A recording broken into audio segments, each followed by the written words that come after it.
नमस्कार बंधुगण एवं आंचलिक पाणीपाग विज्ञान केन्द्र खबर आसूची दुईटी लघुचाप एवं बात्या संभावना रही सांगे बिजुली घड़घड़ी सह बहिब पवन। संपूर्ण खबर जानापी भिडियो को शेष पर्यंत देखूँ। एमती ब्रेकिंग न्यूज जानापी भिडियो को लाइक करके चैनल को सब्सक्राइब करके रखुँ। आसुथिबा बात्या सीधा सड़क माड़ हेबनी बोली कहुले भी ओडिशा उपरे यार व्यापक प्रभाव पड़िबो। प्रबल वर्षा सांगक पवन भी बहिब। पाणीपाग विभागर पूर्वानुमान पर मुकाबला प्रस्तुत होइछन्ति राज्य सरकार। अन्यपटे चिंतार पड़ी चाषी संभाव्य बात्यारे प्रभावित हेब ओडिशार अधिकरू अधिक जिला।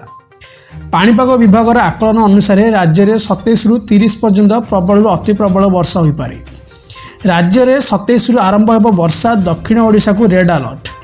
अक्टोबर 27 मालकानगिरी, कोरापुट, नवरंगपुर, कलाहांडी, रायगड़ा, गजपति और गंजाम जिला को ऑरेंज वार्निंग जारी कर अक्टोबर 28 रे मालकानगिरी, कोरापुट, रायगड़ा, गजपति और गंजाम रे प्रबल रु अति प्रबल वर्षा होबार संभावना रही। नवरंगपुर, कलाहांडी, कंधमाल, नयागढ़, खोर्धा और पुरी जिले में प्रबल बर्षिब। एथिसह मालकानगिरी, कोरापुट, रायगड़ा, गजपति और गंजाम जिले में पवनर बेग सर्वाधिक रहिबो। अक्टोबर 29 मालकानगिरी, कोरापुट, नवरंगपुर और कलाहांडी और रायगड़ा को रेड वार्निंग जारी कर सेहीपरि 6 जिला को ऑरेंज और 9 जिला को येलो वार्निंग जारी कर आईएमडी तरफ। पवनर बेग अधिक रहिबा नै मध्य सतर्क कर 30 रे मध्य वर्षा लागि रहिबो।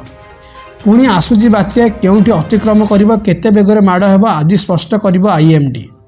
पाणीपाग विभागर आकलन को नहीं सतर्क होइछन्ति सरकार। एसआरसी समेत प्रभावित होगा जिलार जिलापाल मान आलोचना कर राजस्व मंत्री।